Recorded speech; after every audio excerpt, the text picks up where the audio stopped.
কখনো কি গার্লফ্রেন্ড ছিল বা এখন কি আছে? এখন নাই, এখন নাই, খোদার কসম এখন নাই। বাট ছিল তো, অবশ্যই ছিল।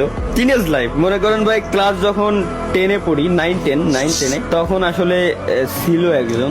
তো দুর্ভাগ্যবশত চাইছিলাম যে অনেক বছর কন্টিনিউ। না না না না না, পছন্দটা কিভাবে হয়েছিল? পছন্দ ভাই, পছন্দ মনে করেন একটা আত্মীয় আর কি, ঠিক আছে? আচ্ছা, আত্মীয় বাড়ি যাইতাম, আত্মীয় বাড়ি যাওয়ার পর ওইখান থেকে আত্মীয় বাড়ির আশেপাশে বাড়ি ছিল, ওইভাবে একই সাথে ছোটবেলা থেকে খেলাধুলা, বুঝেন তাইলে কেমন আত্মীয়দের ছোটবেলা থেকেই যাওয়া পড়তো, একই সাথে খেলাধুলা এদিক সেদিক দিয়ে দিয়ে দিয়ে দিয়ে দেন হচ্ছে তখন তো ভাই চিঠির যুগ, লাভ লেটার দিছিলাম আর কি। ফার্স্ট লাভ লেটার কি গিভিং তালা দিয়েছিল? আমি দিয়েছিলাম। তারপর তারপর তারপর তখন দেওয়ার পর রেসপন্স মানে মানে সেও চাচ্ছিল যে দিক, আর আমিও ভাই ওই সময় দিয়ে দিছি আর কি লেটারটা, ঠিক আছে?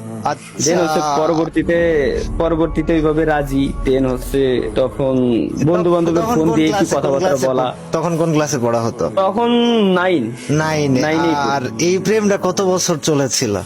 এইটা চলছিল কত বছর সেটা বলতেছি, বাট চয়েস ছিল, পছন্দ ছিল অনেক আগে থেকে, ওইভাবে কথাবার্তা হয়েছে, বাট লেটার দিছি 9-এ। বাট এটা ছিল হচ্ছে ক্লাস, আই থিঙ্ক ক্লাস 7 থেকে, হ্যাঁ 7 থেকে শুরু। দেন হচ্ছে ক্লাস 9-এ গিয়ে দেন লেটার দেওয়া। দেন ওইভাবে করেই আমার ইঞ্জিনিয়ারিং এর সেকেন্ড ইয়ার বললে বুঝবেন আর কি, 4th সেমিস্টার পর্যন্ত ওই যে ওই সিচুয়েশনটাও তখন আমার চলতেছিল। তারপরেও ওটা ছিল। সময়টা জীবনে যখন আসে তখন কি ছিল? হ্যাঁ না, তখন তার বিয়ে হয়ে যায় আর কি, খারাপ এখন সময়টাতে। তাহলে কি আমরা এটা বলতে পারি যে গেমিং তালহার প্রেমটা আসলে ছাড়াছাড়ি হয়নি, সিচুয়েশন তাকে কেড়ে নিয়েছে? সিচুয়েশন কেড়ে নিয়েছে। আমি তার বলছিলাম যে তুমি আমার 2023 সাল পর্যন্ত সময় দাও, যদি কোনো কিছু না করতে পারি আজীবন দোষারোপ করে দেওয়া, কিন্তু শুনে নাই ভাই, যা গেছে ও নিয়ে এখন আর ভেবে চিন্তে লাভ নাই।